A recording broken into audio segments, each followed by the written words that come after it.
নমস্কার, দৃশ্যকল্পে আপনাকে স্বাগত। সকলে নিশ্চয়ই ভালো আছেন। আমি পলাশ মুখোপাধ্যায় যাওয়া এবং খাওয়ার নতুন ঝকঝকে একটি পর্ব নিয়ে চলে এসেছি যথারীতি। আজকের গন্তব্য আমার দমদমের বাড়ি থেকে কিছুটা দূরেই। আজ যাব হুগলির ত্রিবেণী। ট্রেনে ঘন্টা দেড়েকের রাস্তা। বাড়িতেই প্রাতরাশ সেরে চলে এসেছি দমদম স্টেশনে। ধরে নেব 8:18 শিয়ালদহ কাটোয়া লোকাল। তাহলে আগে ট্রেন ধরে নিই, বাকি কথা ট্রেনে উঠে বলছি।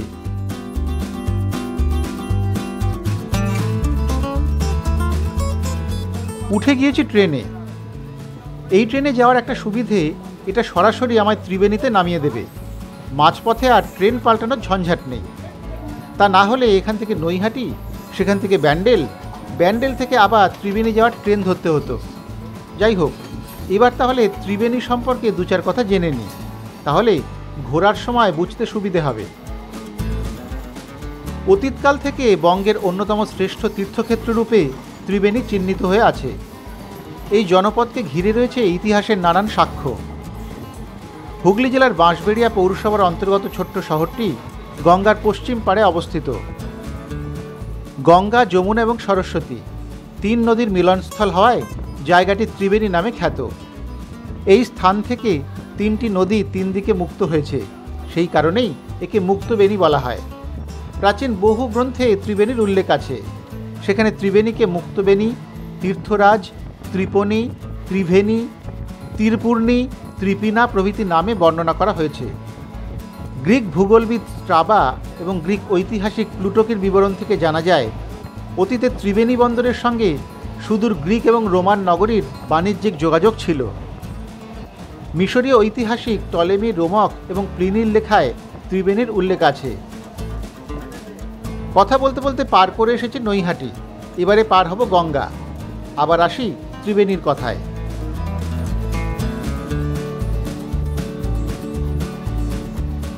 ত্রিজগতে ত্রিবেণীর সমান পুণ্যক্ষেত্র কোথাও নেই বলে ব্রহ্মপুরাণে বর্ণনা করা হয়েছে। রঘুনন্দন প্রায়শ্চিত্ত তত্ত্ব গ্রন্থে লিখেছেন, দক্ষিণ প্রয়াগ উন্মুক্ত বেণী সপ্ত গ্রামখ্যা, দক্ষিণ দেশে ত্রিবেণী খ্যাত। 16শ শতকের বিপ্রদাস পিপলাইয়ের মনসামঙ্গলের এবং মুকুন্দরাম চক্রবর্তীর চণ্ডীমঙ্গল কাব্যে ত্রিবেণীর উল্লেখ আছে। লক্ষণ সেনের সভাকবি ধৈ রচিত পবনদূত এবং বৃন্দাবন দাসের চৈতন্য ভাগবতেও ত্রিবেণীর বর্ণনা করা হয়েছে। দ্বিজ বিপ্রদাসের মনসামঙ্গল সহ শারদামঙ্গল, গঙ্গা ভক্তি তরঙ্গিনী প্রভৃতি কাব্যে ত্রিবেণীর কথা উঠে এসেছে। আবুল ফজলের আইনি আকবরী গ্রন্থে এই ত্রিবেণীতে গঙ্গা, যমুনা এবং সরস্বতী নদীর উল্লেখ আছে। এই তিনটি নদীর সম্মিলনস্থল পুণ্যভূমি ত্রিবেণী। 19বিংশ শতকে যদুনাথ সর্বাধিকারী ত্রিবেণী পরিদর্শন করে তীর্থভ্রমণ গ্রন্থে লেখেন, মুক্তবেণী দক্ষিণমুখে গঙ্গা, পশ্চিমমুখে সরস্বতী, পূর্বমুখে যমুনা এই স্থানে মুক্ত হয়েছে। এখানে স্নান, তর্পণাদি, শ্রাদ্ধাদি ইত্যাদি হয়। 1305 বঙ্গাব্দে ঐতিহাসিক রাখাল দাস বন্দ্যোপাধ্যায় ত্রিবেণী পরিদর্শন করে প্রবন্ধে তাদের অভিমত লিপিবদ্ধ করেছেন। কবি সত্যেন্দ্রনাথ দত্ত ত্রিবেণী সম্পর্কে লিখেছেন, মুক্তবেণীর গঙ্গা যেথায় মুক্তি ভিতরে রঙ্গে, আমরা বাঙালি বাস করি সেই তীর্থে বরদ বঙ্গে। প্রাচীনকালে ত্রিবেণীতে বহু চতুষ্পাঠী বা টোল ছিল। জগন্নাথ তর্কপঞ্চানন, রামপ্রসাদ তর্কপঞ্চানন, ঘনশ্যাম ভট্টাচার্য, করুণাময়ী চট্টোপাধ্যায় প্রমুখ বহু পণ্ডিতের বাসভূমি এবং কর্মভূমি ছিল এই ত্রিবেণী শহর।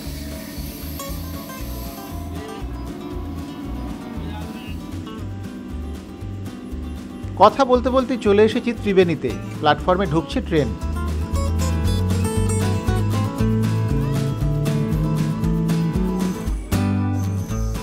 আমায় ত্রিবেণীতে নামিয়ে দিয়ে চলে গেল কাটোয়া লোকাল। তারপরে ধীরে ধীরে ফের নিস্তব্ধ এবং নিস্তরঙ্গ প্ল্যাটফর্ম। এবারে আমি বেরোবো এখান থেকে। ত্রিবেণীর প্রায় অধিকাংশ দ্রষ্টব্যই গঙ্গার তীর ঘেঁষে, অর্থাৎ রেল লাইনের পূর্ব দিকে, তাই সেদিকেই যাই আগে।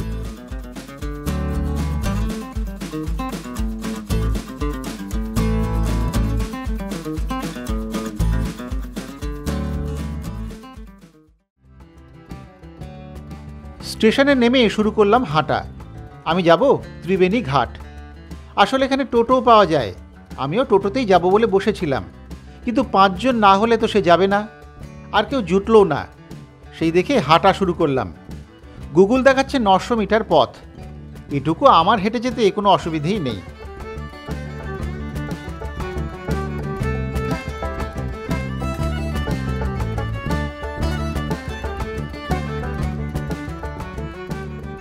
সামান্য কিছুটা এগোতেই দেখলাম আমি বাঁশবেড়িয়া পুরসভায় প্রবেশ করছি, এমন একটা বোর্ড তেমনটাই জানান দিচ্ছে। তবে হেঁটে এসে সুবিধেই হয়েছে, এলাকাটা দেখা হচ্ছে। কি সুন্দর সাজানো রাস্তা, তার পাশে বাড়িগুলিও বেশ সুন্দর। আমার তো ত্রিবেণীকে প্রথম দেখায় ভালোই লাগলো। ও হ্যাঁ, এই প্রসঙ্গে একটা কথা বলে রাখি, আজকের সফর কিন্তু শুধুমাত্র ত্রিবেণীতেই। বাঁশবেড়িয়া আলাদা সফর হবে, সেখানে আমরা পরে কোনোদিন আসবো।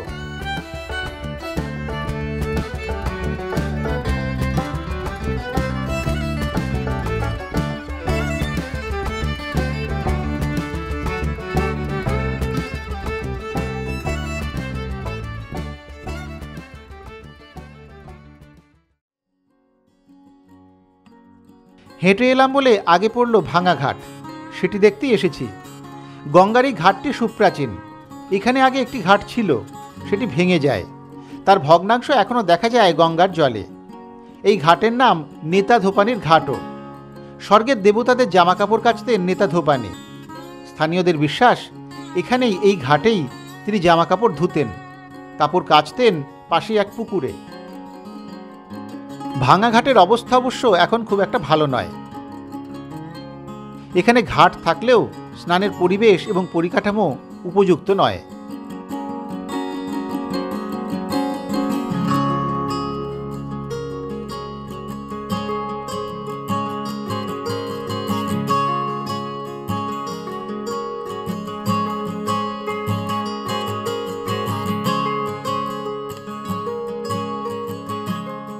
স্থানীয় এক মাসিমাই পরামর্শ দিলেন গঙ্গার ধার ঘেঁষে সামান্য এগিয়ে নেতা ধোপানির পুকুর এবং বেহুলা লক্ষিন্দরের মনসা মন্দিরটা দেখবার জন্য।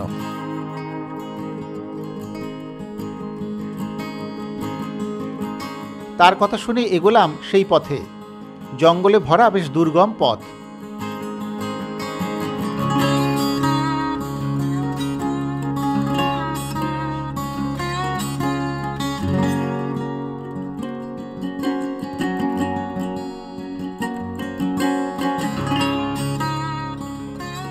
এদিক সেদিক করে কিছুটা যাওয়ার পর দেখলাম বিশাল এক বটগাছ, তার তলায় মনসা মন্দির। জায়গাটি নির্জন, নিরিবিলি, খারাপ নয়, তবে আসার পথটা সুবিধের নয়। পরে অবশ্য দেখলাম ওপাশে শ্মশানের দিক থেকেও এখানে আসা যায় এই মন্দিরে সহজেই। গঙ্গার ধারেই এই মন্দির।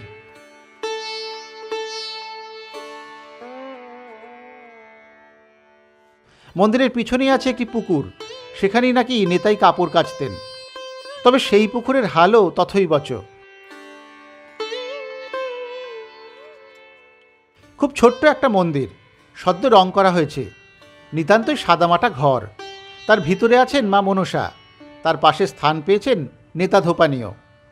পুরোহিত ছিলেন, তিনি জানালেন এই মন্দির বহু পুরনো, তবে কাঠামো দেখে তা বোঝার উপায় নেই।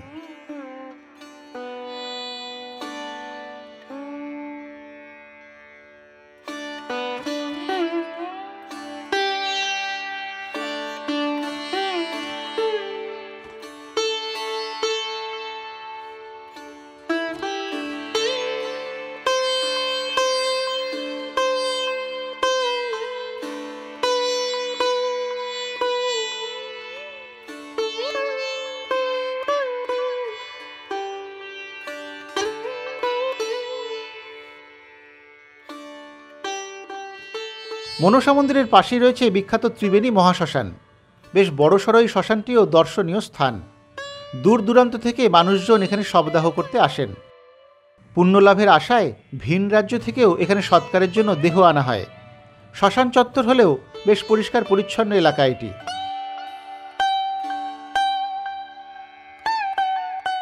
আমি শুনেছিলাম এখানে গান্ধীজির চিতাভস্ম রাখা আছে, কয়েকটি ব্লগে দেখেও ছিলাম, কিন্তু শ্মশানের কর্মী, স্থানীয় পুরোহিত বা স্থানীয় মানুষজন কেউই আমায় এই ব্যাপারে আলোকপাত করতে পারলেন না।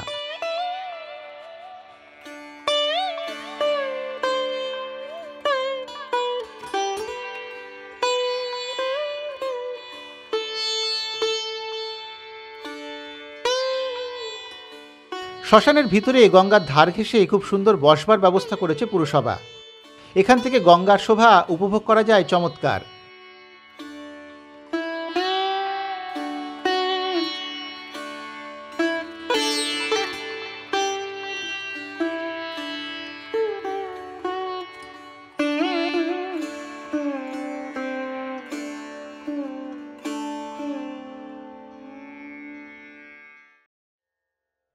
শ্মশানের পাশেই আছে দুটি ঘাট। শ্মশান দেখে এবার এসেছি সেই ঘাট দুটি দেখতে। প্রথমে গেলাম ডান দিকে খেয়া ঘাটে। আগে এই ঘাটে খেয়া পারাপার চলতো, তাই এই নাম। এখন অবশ্য খেয়া পারাপার এখান থেকে হয় না, তবে ঘাটে এখন লোকে লোকারণ্য। আজ শুনলাম বিপত্তারিণী পুজো, তাই এই ঘাটে স্নান করে পুজো দেওয়ার জন্য অসংখ্য মানুষ এসেছেন। মহিলাদের সংখ্যাই বেশি। বুঝলাম আমি একটা ভুল দিনে চলে এসেছি। আজ সব মন্দিরেই বেজায় ভিড় হবে। এবারে এসেছি পাশেই থাকা মুকুন্দদেব ঘাট বা অস্থি ঘাটে। এটাই ত্রিবেণীর বিখ্যাত ঘাট। ঘাটের পাশ বরাবর নানান ধরনের ছোটোখাটো মন্দির এবং দেবতার সমাবেশ। কিন্তু আগেই বলেছি, আজ এখানেও তিল ধারণের জায়গা নেই। এমনিতে এখানে নিত্যদিন প্রচুর মানুষ আসেন পুণ্য স্নানে। সেই সংখ্যাটা আজ কয়েকগুণ বেড়ে গিয়েছে। তবে সবচেয়ে অসুবিধে হলো ঘাটে অসংখ্য মহিলা স্নান করছেন, তাই সঙ্গত কারণেই খুব ভালোভাবে ছবি তোলা গেল না। দূর থেকেই যতটা তোলা গিয়েছে সেটুকুই দেখাই আপনাদের। উড়িষ্যার স্বাধীন হিন্দু রাজা হরিচরণ মুকুন্দদেব 1565 সালে সম্রাট আকবরের সঙ্গে সন্ধি করেন। তখন সপ্তগ্রামে শাসন করছিল পাঠানরা।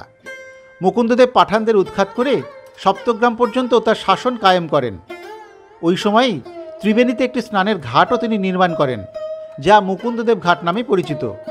শ্মশানের পাশে এই ঘাট হওয়ায় সপ্তাহের পর এখানেই অস্থি বিসর্জন করেন বাড়ির লোকেরা, তাই এই ঘাট অস্থিঘাট নামেও পরিচিত।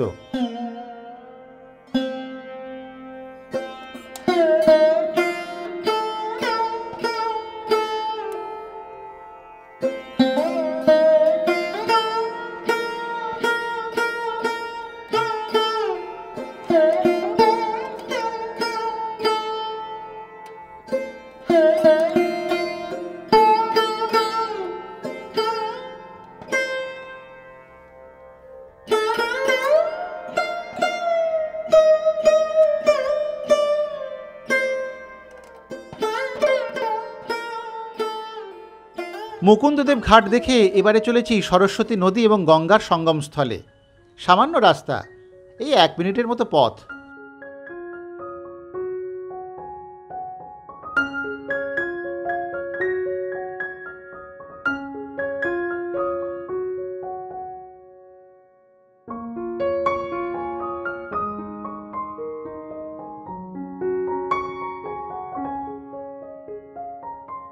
হাঁটতে হাঁটতে চলে এসেছি দুই নদীর মোহনার কাছাকাছি।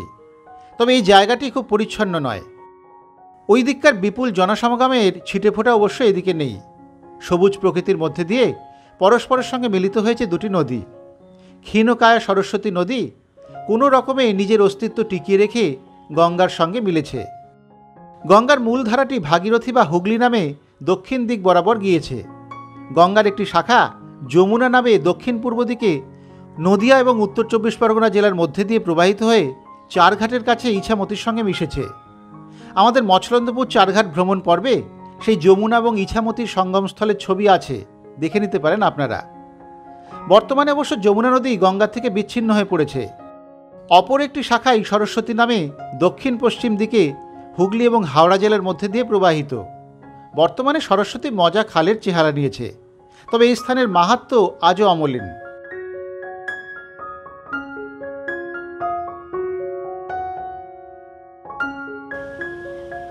সরস্বতী নদী অনেকে বলেন এখানে এসে মিশেছে গঙ্গার সঙ্গে, এটা হচ্ছে মোহনা। ব্যাপারটা ঠিক সেরকম নয়। যদি ধর্মীয় বিষয়টা আমরা একটু খেয়াল করি তাহলে দেখা যাবে যে এটা হচ্ছে মুক্তবেণী, যুক্তবেণী নয়। এই যে আমার পেছনে এই দেখা যাচ্ছে দূরে এই বিস্তীর্ণ গঙ্গা, আর তার এপাশে যদি আমি একটু জুম করি তাহলে দেখা যাচ্ছে সরস্বতী গঙ্গার সঙ্গে আপাতভাবে মিশেছে বলে মনে হচ্ছে, কিন্তু এটি হচ্ছে মুক্তবেণী। অর্থাৎ এলাহাবাদ বা প্রয়াগে যেটা আছে সেটা হচ্ছে যুক্তবেণী। সেখানে গঙ্গার সঙ্গে সরস্বতী এবং যমুনা তারা যুক্ত হয়েছিল, তাই যুক্তবেণী। আর আমাদের এই হুগলিতে এই ত্রিবেণী, এটা হচ্ছে মুক্তবেণী। এইখানে এসে সরস্বতী নদী এবং যমুনা নদী, দুটি নদী গঙ্গার থেকে আলাদা হয়ে গিয়েছে, বিচ্ছিন্ন হয়ে গিয়েছে, তাই এটা মুক্তবেণী। কিন্তু সমস্যা হচ্ছে যে যমুনা ওপাশে, যমুনার এখন সেভাবে এসে গঙ্গার সঙ্গে মেলেনি, তার আগেই মিলিয়ে গিয়েছে। যমুনা নদীর অস্তিত্ব থাকলেও যমুনা নদীর মোহনার অস্তিত্ব আর কিছু নেই। আছে সরস্বতী নদী, এই আমার পাশে এই যে সরস্বতী নদী মোটামুটি তাকেই দেখা যাচ্ছে, তাও সে শীর্ণ কায়া, খুব বেশি বড়সড় আর সেই রূপ নেই। এই সরস্বতী নদী দিয়ে নাকি একসময় বাণিজ্য হতো। হ্যাঁ, বহু প্রাচীন ইতিহাস, বহু পুরনো বিভিন্ন যে ধর্মমঙ্গল, মনসামঙ্গল ইত্যাদি কাব্য, সেখানে এই সরস্বতী নদীর উল্লেখ রয়েছে।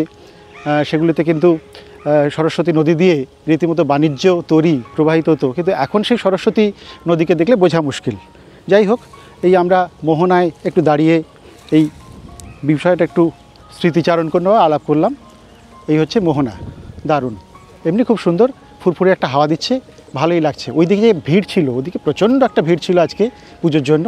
এখানে কিন্তু জনমনীষী নেই, এখানে একদম ফাঁকা নির্জন, সুন্দর বেড়াচ্ছি এদিকটা আমি।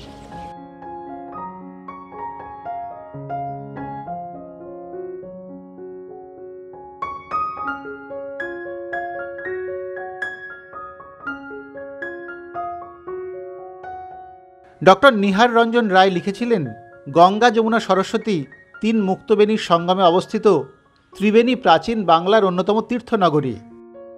অন্তত সেন রাজাদের আমল হইতে আরম্ভ করিয়া তুর্কি আমল পর্যন্ত তীর্থ এবং ব্যবসা বাণিজ্যের অন্যতম প্রসিদ্ধ কেন্দ্র হিসেবে ত্রিবেণীর খ্যাতি অক্ষুণ্ণ ছিল। আজ সরস্বতী প্রবাহ শুষ্ক, যমুনা প্রবাহের চিহ্ন অনুসন্ধানের বস্তু, কিন্তু ত্রিবেণীর তীর্থস্মৃতি আজও বিদ্যমান, যদিও আজ তাহা গণ্ডগ্রাম মাত্র।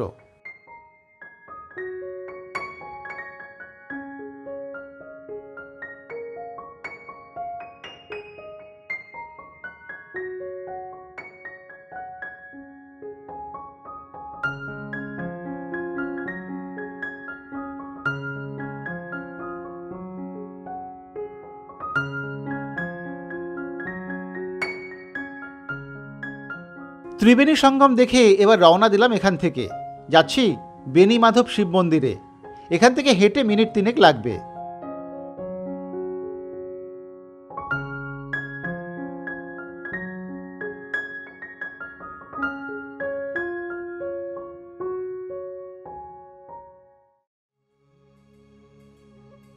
বেণী মাধব শিব মন্দির একটি প্রাচীন মন্দির। এটি ত্রিবেণী ঘাটের কাছে অবস্থিত এবং এটি একটি গুরুত্বপূর্ণ তীর্থস্থান। এখানেও আজ খুবই ভিড়, তাই ভিতরে যাওয়া মুশকিল। এখানে প্রতি বছর শিবরাত্রির সময় বিশেষ পুজো এবং মেলার আয়োজন করা হয়। 1841 সালে চাকুমার সিং দ্বারা নির্মিত হয় এই 7টি মন্দির। মাঝে আছেন বেণী মাধব। এছাড়াও অন্যান্য শিবলিঙ্গগুলির নামকরণ করা হয়েছে শশীশেখর, বিশ্বেশ্বর, রামেশ্বর, যোগেশ্বর, গঙ্গাধর এবং চণ্ডীশ্বর।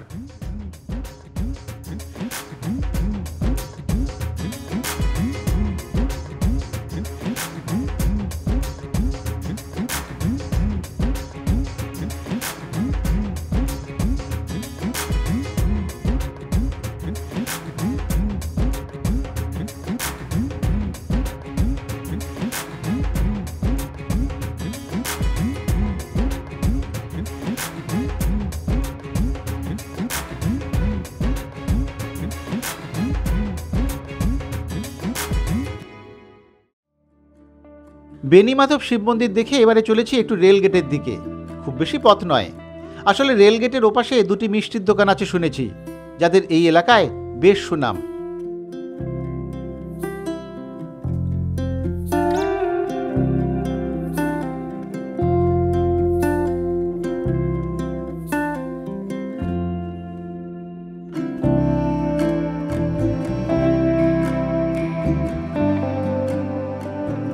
চলে এসেছি ঢাকা সুইটসে। রেলগেট পার করেই এই দোকান। স্থানীয় মানুষজন এই দোকানের উল্লেখ করেছেন। এছাড়াও গুগলে এই দোকানের রেটিং খুব ভালো। এদের সবচেয়ে জনপ্রিয় ভালো মিষ্টি কোনটি জিজ্ঞেস করাতে ওরা বললেন কৈরা ভোগ নিতে। এই মিষ্টির নাম আমি অবশ্য আগে শুনিনি। কৈরা ভোগের এই কৈরা কথার কি অর্থ সেটা অবশ্যরা বলতে পারলেন না। এছাড়া ওদের দাবি মিল্ক কেক খুব ভালো মিষ্টি। এই দুটি মিষ্টি নেওয়া হলো ঢাকা সুইটস থেকে।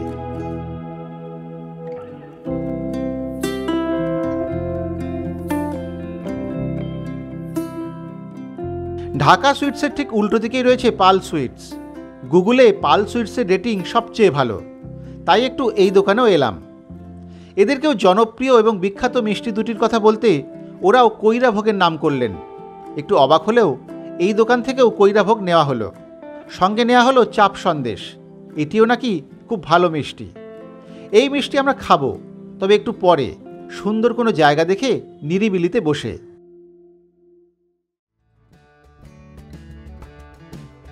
মিষ্টি নিয়ে আবার শুরু করেছি হাঁটা। এবারে যাচ্ছি সরস্বতী নদী পেরিয়ে ওপারের দিকে।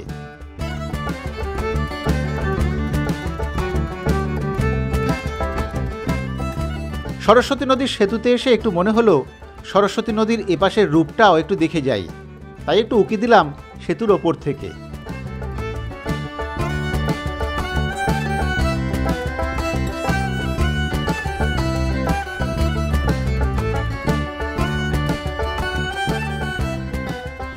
নদী দেখে আবার পথ চলা শুরু। এবারে যাচ্ছি ঝাউতলা কালীবাড়ি, এখান থেকে সামান্য পথ।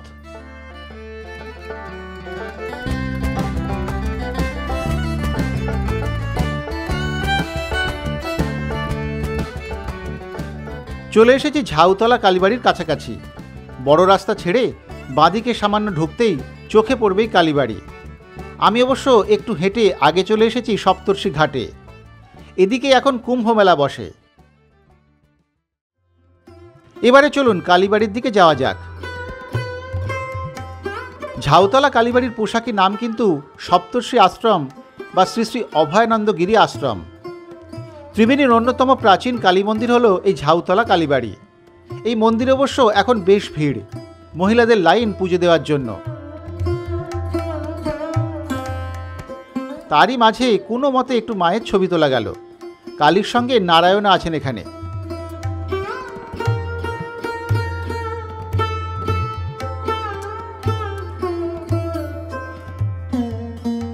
লোকমুখে প্রচলিত আছে এই মন্দিরটি নীল বিদ্রোহের সঙ্গে সম্পর্কিত এবং রঘুনাথ সর্দার ও বিশ্বনাথ সর্দার ওরফে বিশে ডাকাত নামের দুই ভাই এই মন্দিরে ডাকাতির আগে উপাসনা করতেন।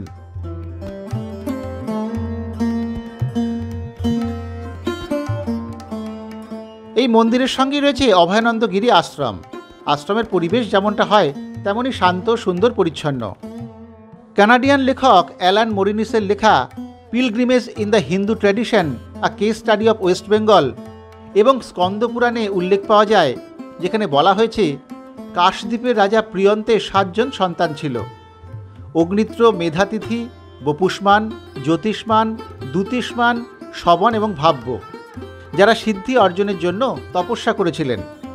তারা ত্রিবেণীধাম, বাসুদেবপুর, বাঁশবেড়িয়া, নিত্যানন্দপুর, কৃষ্ণপুর, দেবানন্দপুর, শিবপুর এবং বলদঘাটির আশেপাশে 7টি গ্রামে আশ্রম তৈরি করেন। এই গ্রামগুলিকে একসময়ের বিখ্যাত বাণিজ্যিক বন্দর হিসেবে সপ্তগ্রাম বলা হতো। সেই 7 ঋষির নামেই সপ্তর্ষি আশ্রম বা সপ্তর্ষি ঘাট।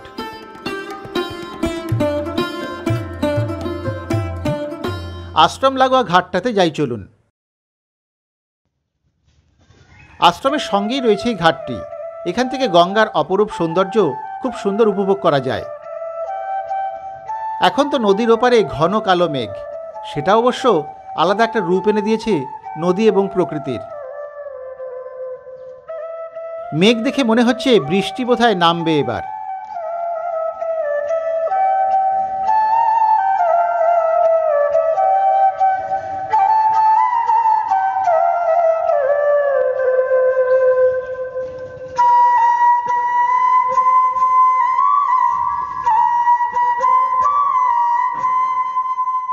যাই হোক, ঝাউতলা কালীবাড়ি দেখে এবার যাব জাফর খান কাজীর দরগা দেখতে। এখান থেকে মিনিট 2-এর হাঁটা পথ। গঙ্গার ধার দিয়ে যেতে গিয়ে চোখ আটকে গেল নদীর সৌন্দর্যে। নদীর ধারটা এদিকে নিরিবিলি, খুব সুন্দর। একটু দাঁড়ালাম নদীর ধারে। এমন সময় বৃষ্টি এলো ঝমঝমিয়ে। আমি কিন্তু নদীর ধার ছেড়ে নড়ছি না। বৃষ্টি স্নাত গঙ্গাকে চাক্ষুষ করবার এমন সুযোগ কেউ ছাড়ে নাকি? বেশ হাওয়া দিচ্ছে, ছাতা খুলে রাখা দায়। বৃষ্টির ছাট এসে ভিজিয়ে দিচ্ছে আমায়। তবুও গঙ্গার বুকে বৃষ্টি দেখার এই অনাস্বাদিত অনির্বচনীয় সৌন্দর্য ছেড়ে চলে যেতে নারাজ আমি। চলুন তাহলে একটু নদীর বুকে ঝরে পড়া বৃষ্টি দেখি সকলে মিলেই।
আধ ঘন্টা মতো অঝোর ধারার পর অবশেষে দুঃখ কমল প্রকৃতির। মুখ ভার করা মেঘলা আকাশে দেখা দিল মেঘ ভাঙা রোদের মুচকি হাসি। ভাবলাম এই নদীর ধারেই তাহলে আজকের মিষ্টি মুখটা করা যাক। পরিবেশ তো দারুণ। আমাদের সঙ্গে আছে ঢাকা সুইটসের এবং পাল সুইটসের 2টি করে মিষ্টি। খোলা যাক ঢাকার বাক্স। এখানে 2টি মিষ্টি, কৈরাভোগ এবং মিল্ক কেক। এবারে খোলা যাক পালেদের বাক্স। এখানেও 2টি মিষ্টি আছে, একটি সেই কৈরাভোগ এবং অন্যটি ওদের ভাষায় চাপ সন্দেশ।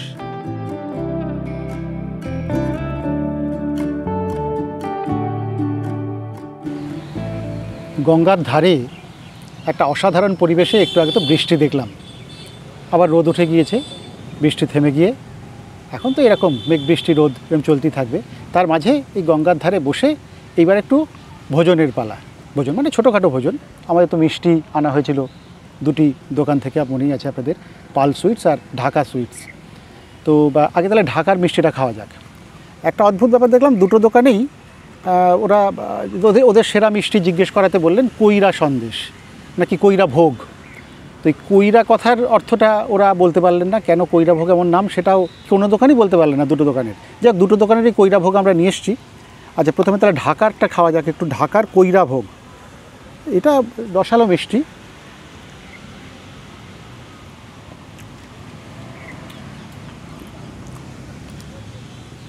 অল্প মিষ্টি, কম মিষ্টি, খুব একটা মিষ্টি নেই এটা ঠিকই। তবে এরকম মিষ্টি আমরা আগে খেয়েছি, এর নামটা একটু পাল্টে গেছে তাই। আর ওরা দিয়েছিল তার সঙ্গে মিল্ক কেক।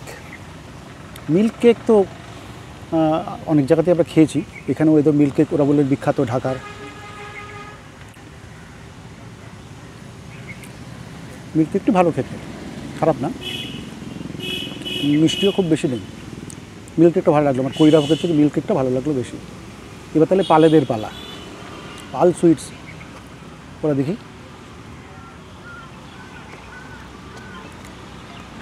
পালেদের ওই একই জিনিস কৈরা ভোগ। তো এই পালেদের কৈরা ভোগটা কিন্তু ওদের মতো অতটা লতপথে নয়, একটু বেশ শক্তপোক্ত দেখছি।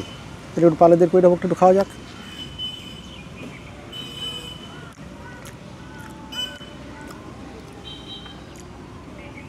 কৈরা ভোগ কিন্তু ঢাকার থেকে পালেরটা আমার ভালো লাগলো বেশি, একটু শক্তপোক্ত, ভালো খেতে, খারাপ না।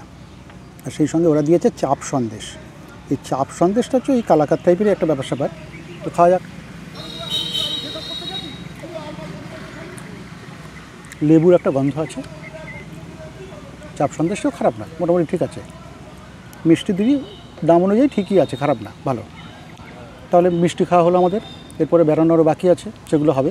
গঙ্গার পাড়ে বসে এই সবুজ প্রকৃতির মধ্যে একটু মিষ্টি খাওয়া হলো, এরপরে আরও একটু ত্রিবেণী আর কী কী দেখা যায় সেগুলো দেখি আমরা।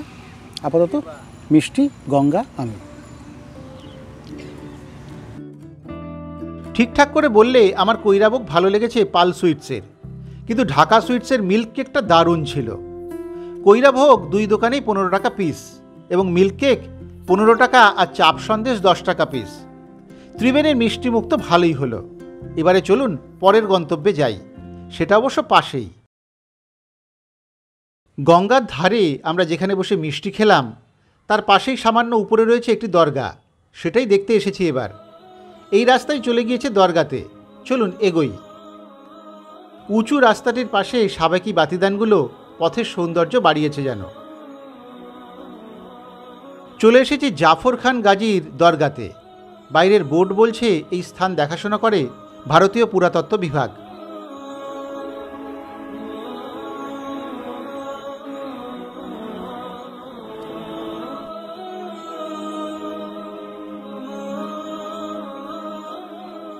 ত্রিবেণীতে এই গঙ্গার পাড়ে জাফর খান মসজিদ এবং সমাধি ইতিহাসের এক অমূল্য নিদর্শন। দুটি মসজিদ নিয়ে এই সৌধ। ঢুকেই নজরে পড়ে ডান দিকে একটি, সেখানে বেশ কয়েকটি সমাধি রয়েছে। চলুন আগে সেটি দেখা যাক। বোর্ডে দেখেছিলাম এই দরগাতে রয়েছে জাফর খান গাজী, তার স্ত্রী পুত্র সহ বেশ কিছু কবর। হয়তো এগুলি তাদেরই হবে। 1298 সালে দিল্লি সুলতানের সেনাপতি জাফর খান গাজী বাংলা বিজয়ের পর এই মসজিদটি নির্মাণ করেন, যা পূর্ব ভারতের অন্যতম প্রাচীন মসজিদ।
পাথরের তৈরি গম্বুজ বিশিষ্ট এই মসজিদ বেশ আকর্ষণীয়, তবে সময়ের বিবর্তনের আগে সেই জৌলুস হারিয়ে গিয়েছে।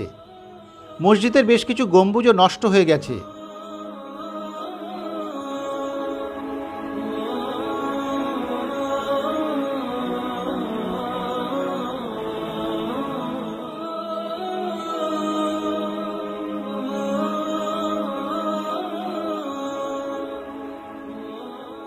তবে মসজিদটিতে নিয়মিত নামাজ আদায় করা হয়।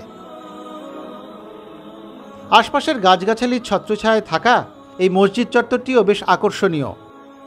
সুলতান শামসুদ্দিন ফিরোজ শাহের সময়কালে অর্থাৎ 1301 থেকে 1322 সময়কালের মধ্যে একটা শিলালিপি এই জাফর খান মসজিদ থেকে পাওয়া যায়।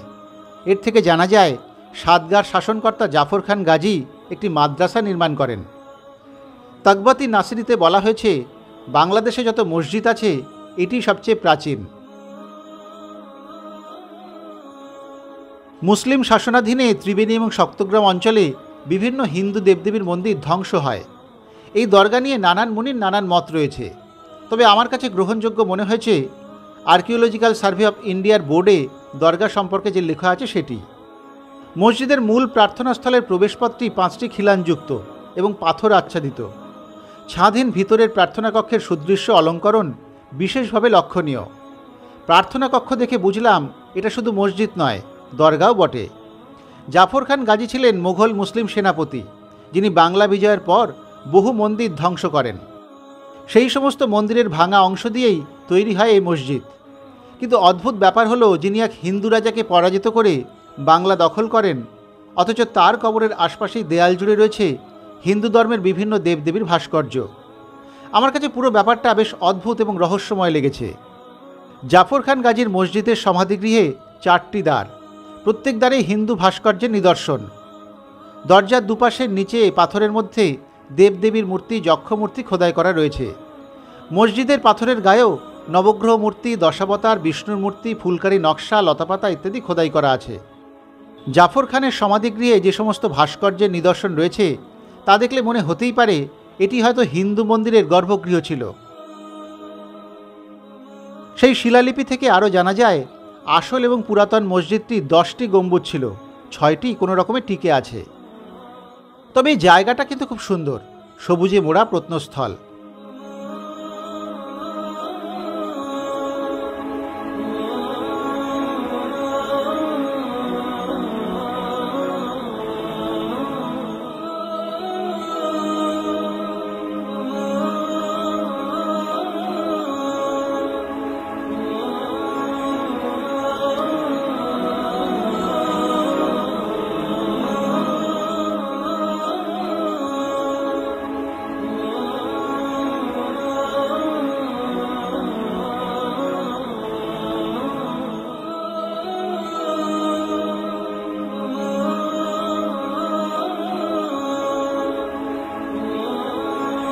এবারে এখান থেকে রওনা দেব।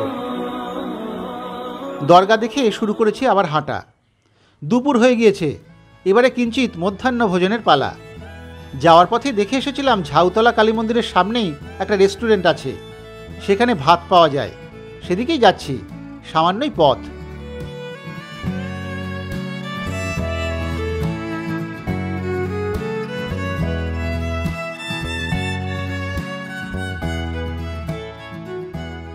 এসে গিয়েছি ঝাউতলা কালীবাড়ির বিপরীতে থাকা ইয়ামি রেস্টুরেন্ট অ্যান্ড ক্যাফেটেরিয়ায়।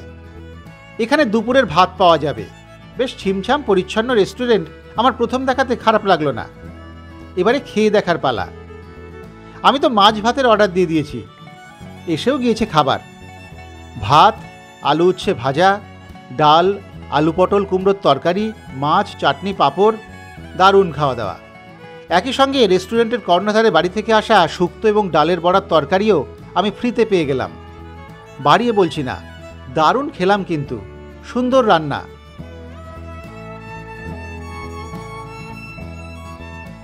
বিশেষ করে ডালের বড়ার তরকারিটা তো আমার স্বর্গত মায়ের রান্না মনে করিয়ে দিল। অন্যান্য পদগুলিও খুব ভালো হয়েছিল। আমার তো একটু বেশি খাওয়া হয়ে গেল এখানে। আমি ত্রিবেণীতে এত ভালো করে বা তৃপ্তি নিয়ে মধ্যাহ্নভোজন সারব সেটা আশা করিনি। এখানে অবশ্য আরও অনেক রেস্টুরেন্ট আছে, তারাও হয়তো ভালোই, তবে আমি মূলত ভাত খাবো বলেই এই রেস্টুরেন্টে এসেছিলাম।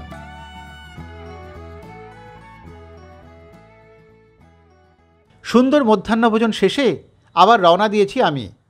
এবারে আমার শেষ গন্তব্য ডাকাত কালীর মন্দির। এই মন্দির একটু দূরে, ঝাউতলা কালীবাড়ি থেকে প্রায় 2 কিলোমিটার মতো পথ।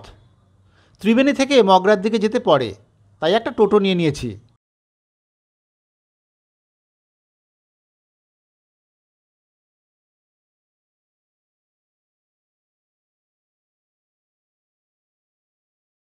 চলে এসেছি ডাকাতকালী মন্দিরের সামনে। ত্রিবেণী থেকে মগরা যাওয়ার পথে ST-KK রোড পার করেই বাসুদেবপুর গ্রামেই প্রাচীন কালী মন্দির, রাস্তার ধারেই পড়ে।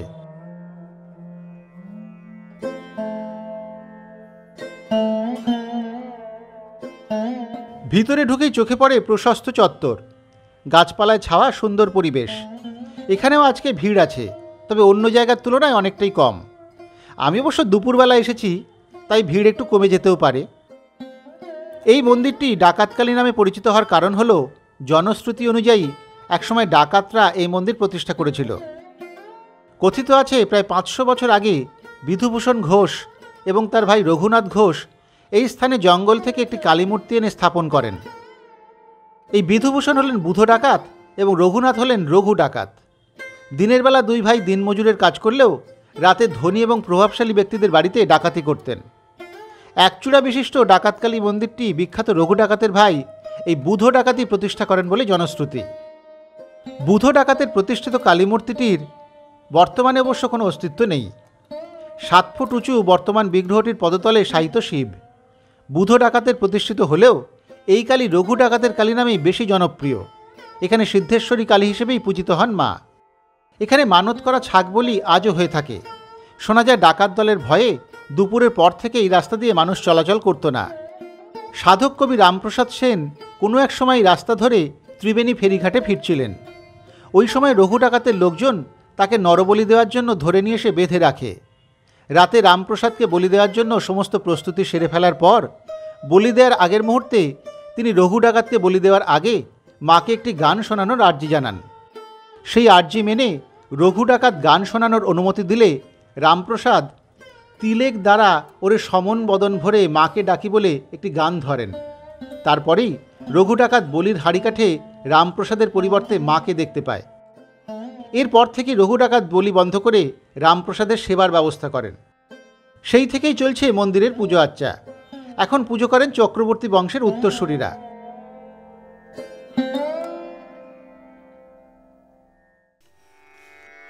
ডাকাতকালী মন্দির দেখে এবারে ফিরে চলেছি ত্রিবেণী স্টেশনে। স্টেশন এখান থেকে প্রায় 2 কিলোমিটার, তাই তো একটা টোটো নিয়ে নিয়েছি। স্টেশন পর্যন্ত আমায় ছেড়ে দেবে, 15 টাকা ভাড়াও নেবে।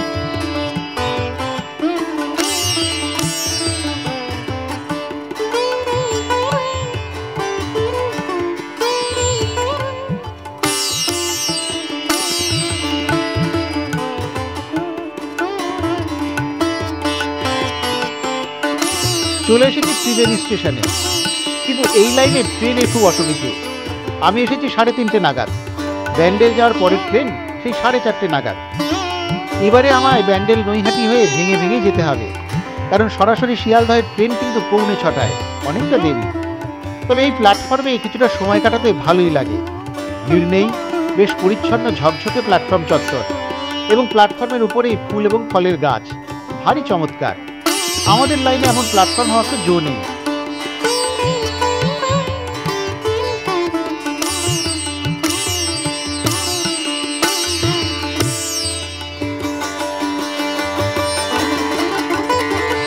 অবশেষে 15 মিনিট লেট করে 4:30-এর বদলে 4:45-টায় ঢুকছে কাটোয়া হাওড়া লোকাল।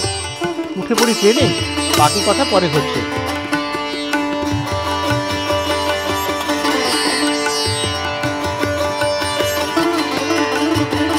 উঠে গিয়েছি ট্রেনে। এই ট্রেনে আমি ব্যান্ডেল যাব, সেখান থেকে ধরে নেব নৈহাটি যাওয়ার ট্রেন।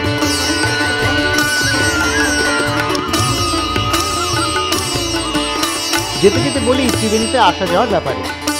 আমি তো দমদম থেকে কাটোয়া লোকালে সরাসরি চলে এসেছিলাম ত্রিবেণীতে, তা না হলে ব্যান্ডেল এসে সেখান থেকেও ট্রেন পাল্টে আসা যায়। হাওড়া থেকে সরাসরি কাটোয়া লোকালেও ত্রিবেণীতে আসতে পারেন। এছাড়াও গঙ্গার ওপারে নৈহাটি এবং কল্যাণী থেকে ম্যাজিক ভ্যানে ত্রিবেণীতে আসা যাওয়া করা যায়। গাড়িতে বা বাইকে এলে কল্যাণী এক্সপ্রেসওয়ে ধরে এসে ঈশ্বরগুপ্ত সেতু পার হয়ে, অথবা ডানকুনি থেকে দিল্লি রোড ধরে এপারে মগরা এসে STKK রোড ধরেও ত্রিবেণীতে আসা যায়।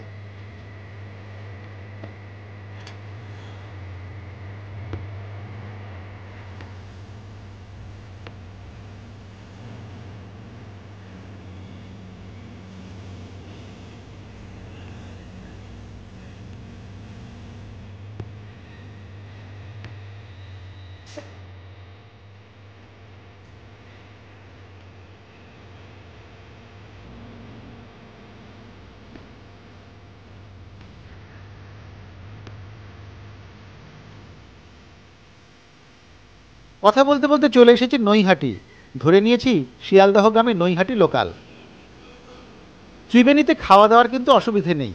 তীর্থক্ষেত্র বলে প্রচুর মানুষ নিত্যদিন আসেন, তাই ছোট বড় নানান ধরনের ভাতের হোটেল তো আছেই, আছে ভালো ভালো রেস্টুরেন্টও। থাকার জন্য খুব ভালো হোটেল অবশ্য ত্রিবেণী শহরে নেই। ছোটোখাটো 2-1টি লজ আছে বটে, তবে একটু দূরে চুচুড়া বা ওপারে কল্যাণীতে ভালো হোটেল পেয়েই যাবেন।